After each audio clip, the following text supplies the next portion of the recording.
टुकुर टुकुर तारे अखिया से माई, कहे कुछो नहीं खस बोला मुहमा से माई।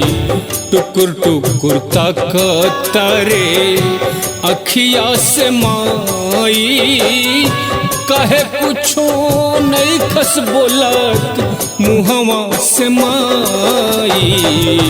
टुकुर टुकुर तारे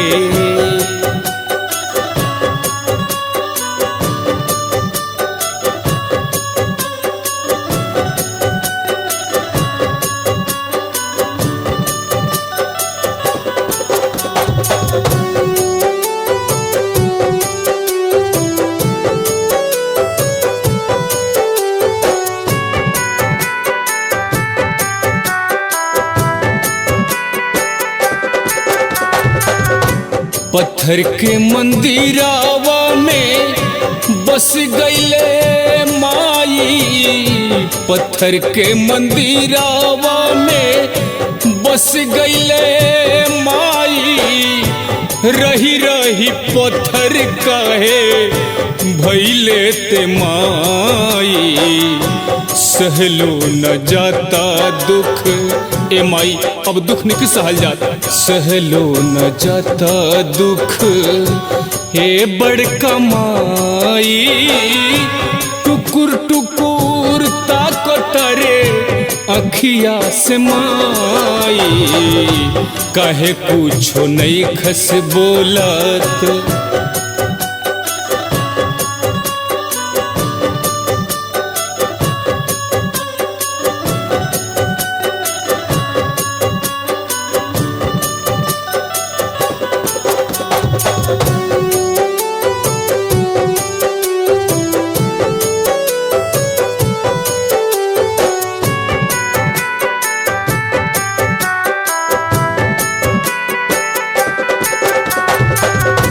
पिता भोले दानी से बोल दी है माई।